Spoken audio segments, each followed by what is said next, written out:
Batman Ego é a melhor história que tenta explicar um pouco sobre como funciona a psique do Batman e sobre a tão conhecida regra de não matar dele. Diria que do lado de Ano 1 e Cavaleiro das Trevas é a HQ mais importante do personagem, até porque é uma das poucas que em tão poucas páginas consegue fazer justiça à complexidade da discussão da psique do Batman. Ela foi escrita pelo lendário Darwyn Cooke, ganhador de 13 prêmios Eisner, e fazia parte do pitch dele para a incrível série de desenho do Batman dos anos 90. Por incrível que pareça, essa HQ quase não foi publicada, mas felizmente ela veio a público nos anos 2000. Diria que é impressionante que o Darwyn Cooke consegue fazer em 64 páginas, já que discutir a complexidade dos pensamentos do Bruce Wayne não é nada fácil. Afinal de contas, o Batman não é tão preto no branco quanto parece, e as regras e motivos que fazem ele seguir a vida que escolheu também são de certo modo estranhas, e é exatamente por isso que eu acho que o Cooke decidiu fazer essa história. Tudo começa com o Batman sendo confrontado pelas próprias falhas e com o insucesso dele em salvar uma pessoa, que decide matar a própria família e se matar do que deixar a mulher e o filho dele nas mãos do Coringa.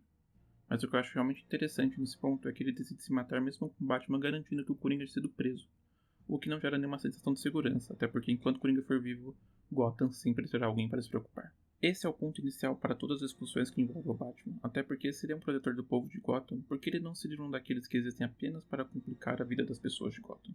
E com esse peso nas costas que o Bruce entende, talvez pela primeira vez, que ele não aguenta mais ser o Batman. Ele não consegue mais viver com a responsabilidade das decisões que ele tem que tomar. Ele não quer mais viver sabendo que não importa o que ele faça, não importa quem ele prenda, não importa quem ele salve. No outro dia, ainda assim terá mais algum maluco correndo por Gotham, matando dezenas de pessoas só porque ele é maluco. E é exatamente por isso que ele desiste de ser o Batman. Eu acho muito interessante que na história ele fala que ele não sentia esse alívio há mais de 20 anos. Mas isso infelizmente dura só 20 segundos. Dura até o momento onde ele é confrontado pelo seu próprio medo, por aquilo que foi o motivo da criação do Homem-Morcego. Antes de começar a me aprofundar na história, eu quero falar que considero esse painel um dos melhores da história do Batman. É um painel simples, mas que de certa forma ele diz muito sobre essa história. O Bruce ser essa pessoa tão pequena perto da grandeza desse monstro que aparece no monitor não é por acaso, tanto que é algo que vai se repetir em outros quadros durante a história. E pra mim é a representação perfeita de que o medo do Bruce cresceu tanto que agora ele fica pequeno perto disso. Ele alimentou tanto o medo que ele tinha que agora o medo dominou o Bruce quase por completo. Isso vai ser explicado e mais trabalhado nas próximas páginas da HQ, com o medo explicando pro Bruce que ele sempre existiu, mesmo quando o Bruce ainda era uma criança e os pais dele ainda eram vivos. Mas ele só foi começar a crescer quando o Bruce percebe que os pais dele na verdade morreriam em algum momento da vida. E como sabemos, os pais do Bruce infelizmente morreram bem mais cedo do que deveriam, ainda quando o Bruce era uma pequena criança. E a partir do momento em que o Bruce vira órfão, ele passa a conviver diariamente com o medo dele. Vira uma companhia que o Bruce nutriu desde muito cedo na vida dele. E eu interpreto que é por isso que agora o Bruce é tão pequeno perto do medo que ele criou e sustentou. A origem do Batman, segundo o que o Darwyn Cooke escreveu em Ego, está ligada quando o Bruce finalmente admite que existia esse medo dentro dele e que esse medo está se tornando um monstro. E eu gosto de pensar que foi apenas quando o morcego estourou o vidro dentro da mansão Wayne que o Bruce voltou a ser uma pessoa completa. Por mais que isso tenha significado a dor, raiva e principalmente o medo que sempre estiveram dentro dele para combater o mal que sempre assolou Gotham. E por um período de tempo isso funcionou.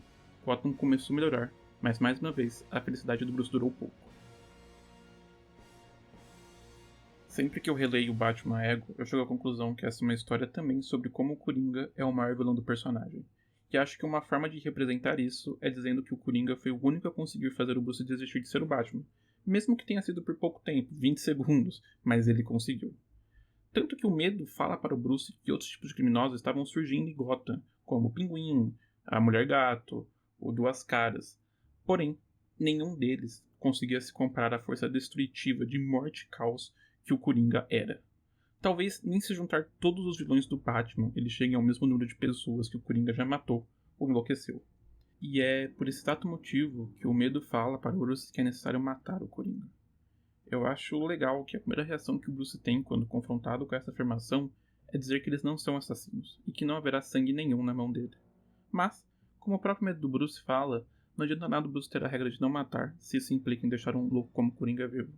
Até porque não importa quantas vezes o Coringa seja capturado, ele vai achar a maneira de escapar da prisão para ficar livre para matar pessoas inocentes de Gotham novamente. Eu gosto de expandir esse pensamento em relação ao Coringa para outros vilões que atormentam Gotham também.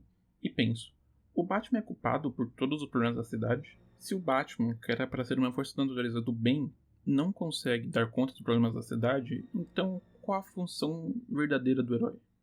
Se pararmos pra pensar, ele ainda está ligado a diversas origens dos vilões mais malucos de Gotham. Inclusive está ligado à origem do próprio Coringa.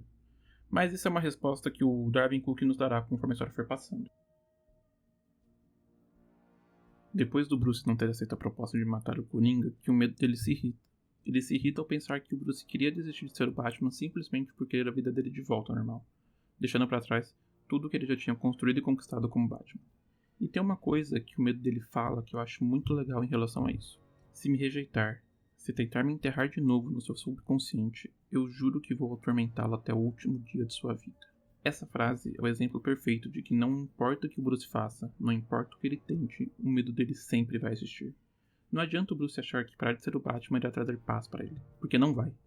O monstro que ele criou dentro dele durante toda a vida já é muito maior do que qualquer coisa que ele possa tentar fazer para se livrar disso. E é por isso que ele finalmente aceita que não tem como ele se livrar do medo, mas ele pede ajuda para continuar a viver com isso. E o jeito que o medo dele quer ajudar o Bruce é um pouco inusitado. Ele pega de exemplo o já conhecido vilão do Batman Duas Caras, querendo dividir o Bruce do Batman e o Batman do Bruce. Se tornar duas entidades separadas para fazer aquilo que acham que é certo. Desse modo, o Bruce poderia viver a vida que ele quer, longe dos tormentos que o Batman traz para ele. Mas, por outro lado, o medo do Bruce estaria finalmente livre, sem mais nenhuma amarra para fazer aquilo que ele julga ser certo, sem interferência alguma do Bruce Wayne em relação a isso. E mesmo que o Bruce entenda que foi a própria força de vontade dele que moldou o medo dele nessa forma vingativa e até mesmo assassina, ele não aceita separar o Bruce do Batman. Na verdade, ele não consegue aceitar que dentro dele exista de fato essa coisa tão brutal que pode causar tanto mal. E com medo dele se dando conta disso, ele pede para ser morto. Ele praticamente implora para Bruce matar ele. Ele quer se livrar do Bruce e o Bruce quer se livrar dele. Mas nem mesmo assim, o Bruce Wayne consegue se livrar do seu medo. Ele se dá conta que destruir o medo dele significa destruir uma grande parte daquilo que o define. E é nesse momento que o Bruce entende que o medo que ele cultivou e criou dentro dele desde a noite que os pais dele morreram precisa ser usado. Mesmo que ele não goste de usar, mesmo que usar esse medo signifique presenciar coisas horríveis e não poder fazer nada para pará-las. Ele entende, finalmente, que o medo dele precisa ser usado. Afinal de contas, esse é o destino da vida de Bruce Wayne, por mais miserável que ele considere que essa vida possa ser. Mas, para isso acontecer, ele deixa uma coisa muito clara para o medo dele. Existe uma linha que eles nunca devem passar. Nunca matar. Já que essa é a diferença entre eles e os criminosos. Por mais que Batman seja um símbolo assustador para o submundo de Gotham, ele também é um símbolo para as boas pessoas de Gotham. Um símbolo de esperança. E caso o medo consiga viver com isso, então Bruce Wayne estará pronto para viver com a responsabilidade de ser o Batman. É nesse momento que essa história, na minha opinião, se torna tão lendária. O Darwin Cook entende tanto Batman que ele percebeu que, além de assustador, ele é um símbolo de heroísmo. Ele é um símbolo de que pessoas comuns também podem usar o próprio medo para fazer coisas boas, se tornarem pessoas melhores e se tornar um símbolo positivo para as pessoas ao redor dela. Todos temos nossos demônios, isso é um fato, mas é a forma de como alimentamos esses demônios que nos define. Batman Ego é uma daquelas obras tão importantes que vão ficar para sempre marcadas na história do personagem. Não importa quanto tempo passe, as pessoas sempre vão voltar para ler essa obra em específico para entender, de fato, o porquê o Batman tem uma psique tão complexa, o que motiva ele e o que faz com que ele seja essa pessoa tão problemática que ele ainda é. Essa obra é tão boa que inspirou boa parte do plot do filme de The Batman. E antes de finalizar o vídeo, eu realmente recomendo que todos que tenham se interessado leiam Batman Ego. Até porque esse foi um vídeo onde eu pude trazer a minha visão sobre os pontos principais dessa trama. Mas isso não significa que seja a única visão possível sobre ela. Mas espero que vocês possam ter entendido o porquê de eu achar Batman Ego perfeito.